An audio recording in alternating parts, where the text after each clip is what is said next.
Tonight, Great Keppel on the edge as more cabins are washed away. A car park crumbles as king tides unleash. Serving central Queensland with Rob Bruff and Joanne Desmond. This is 7 Local News. Good evening. Thanks very much for joining us. Good evening. Member for Keppel Bruce Young flew to Brisbane today for urgent talks with the Premier in the wake of Cyclone Dylan. Record king tides continued their destruction on Great Keppel Island over the weekend, reigniting calls for a rock wall. But some inland communities welcome the wild weather. A waterfront sanctuary is now a war zone.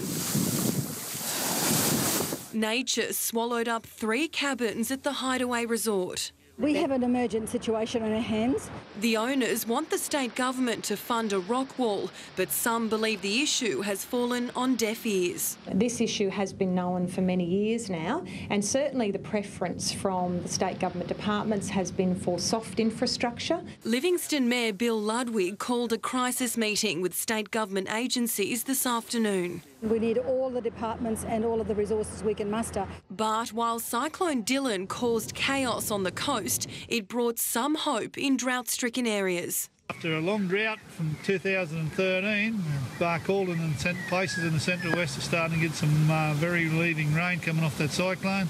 Barcaldine recorded 88 millimetres of rain in 3 days. 56 mils fell at Emerald. The heavens opened briefly at Longreach. The parched town recorded 12 mils. Some good rainfall, welcome rainfall, but not spreading too far west. Rockhampton and Yeppoon bore the brunt of the wild weather. Moores Creek became a torrent. A friendly soccer game looked more like water polo. Possible showers are forecast for the next few days.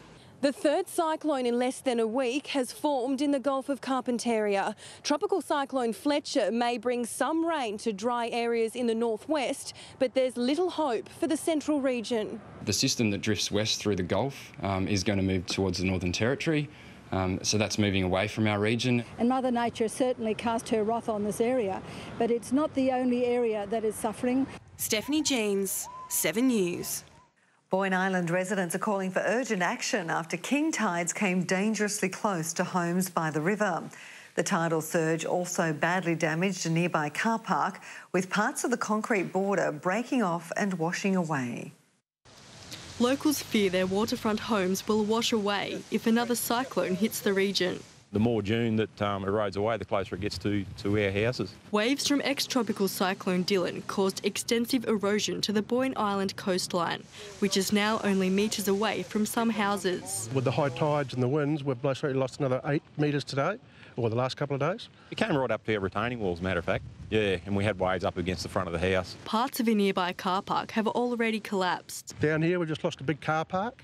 That could have been saved quite easy. Now, to fix the car park, it's going to cost a small fortune.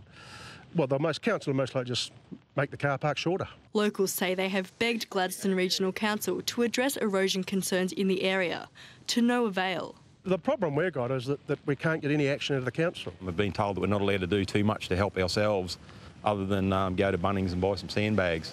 Council says it's working with the state government to assess the situation in Boyne Island and repair the damage as quickly as possible.